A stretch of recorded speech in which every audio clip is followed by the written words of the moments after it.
I know I made a series of YouTube shorts on the matter, but this is a bit more of a comprehensive design. If you have ever been in the Pokemon anime fandom for any stretch of time, you will know that Ash is well known for losing leagues, and in the Sun and Moon series this changed when he won the Alola League. Now, of course, there were many people who wanted him to win previous leagues. In particular, fans wanted him to win the Kalos League and were rather vociferous about Alola not being a true league. Then Journeys came along and had him win the World Championship or World Coronation Series depending on whether you watch the sub or dub. Either way, his title was legitimized because he was recognized as champion of Alola, and he even beat all the other champions. So sometime after his win, a new series was announced and Ash doesn't appear in any of the promotional material. You will find it here on YouTube, several videos where Rico was speculated to be Ash's daughter, as well as clickbait websites pretending to be legitimate news sites. If you watch the shorts, you already know where I'm going with this. I don't like the idea that Rico is Ash's daughter one bit. So much of the discourse around Rico revolves around whether she is Ash's daughter, and of course, who is her mother.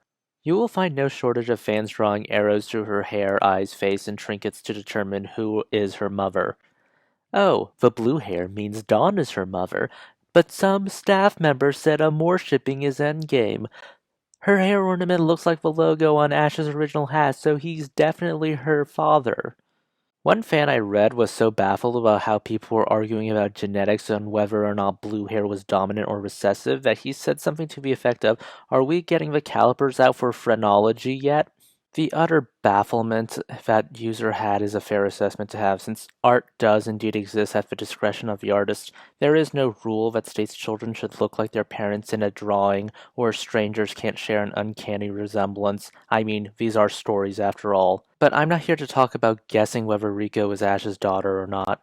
I'm here to utterly reject the concept of a next-gen story being here in the anime in general. I'm not saying all next-generation stories are utter dumpster fires. There are canon and fan works that I do enjoy that are next-generation stories. But given the series and the circumstances, I simply don't trust it, and I'm just here to talk about pitfalls. Like, the first major pitfall is the rut, and this is actually pretty easy to avoid. A rut basically occurs when you retread the same path over and over again to the point you see a ditch. I'm 100% sure you guys can just go on AO3, go under the next generation tag, and pick 5 fics with frightening ease that just retreads the original story. I'm sure you can write one with ease using the find and replace feature of any canon script. Why do I bring this up in the context of Pokemon? Because I experienced the rut problem with comic books. You tell a story, and subsequent times the company tries to cash in and milk it hard, retelling it multiple times or making a million sequels. Diminishing returns hit fast, and in the case of DC's Crisis on Infinite Earths, negative returns hit a lot faster than expected with Zero Hour. The first time you tell a story, it's legendary. The second time, it's a parody. Why watch an inferior echo of the original when you can just enjoy the original that much more? You don't even need for this to happen with Rico being Ash's daughter. The problem is really common even in non-next gen fics. You could even argue we're repeating the Journeys formula with the two protagonists with different goals alone.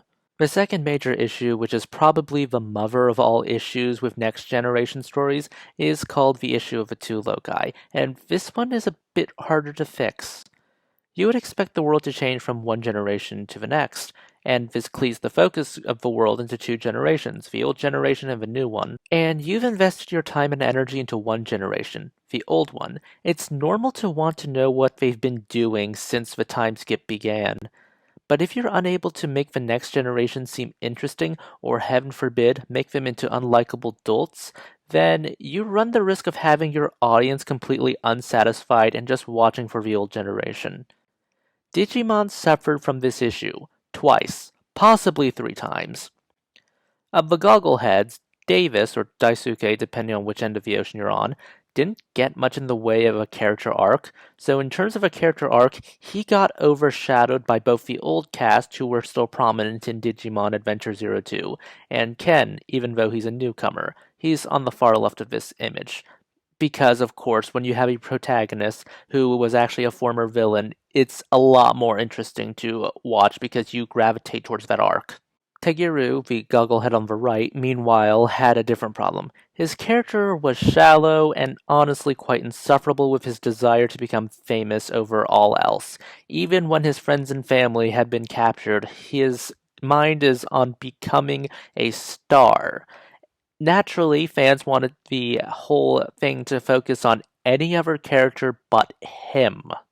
I honestly don't think we'll end up with a Tagiru problem. I think the former, where we're so invested in everything else but the main characters, is more likely to happen, especially if Riko does turn out to be Ash's daughter. It's a very easy writing pit trap to fall into where her parentage overshadows her character. The entrance to that pit trap is a very steep hill. We've made our emotional investments to Ash, to Serena, to May, even Max, Iris, Brock, and many others.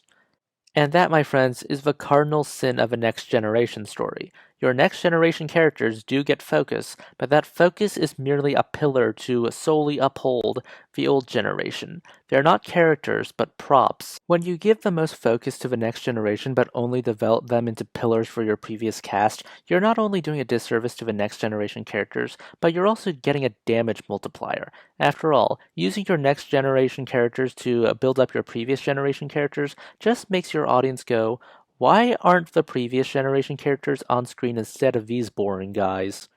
And honestly, I feel like the fandom has fallen into a bit of a rabbit hole in that regard, including myself. We have two characters we could speculate all about since we know so little, yet only one of them gets focused because she's the perfect prop for the old generation characters, all because of a concept of Ash having a daughter and growing up is an idea that has persisted for decades. Yet we don't talk about Roy at all. Well, that's it for this video. If you enjoyed it, please consider liking, subscribing, and tipping me on Ko-fi.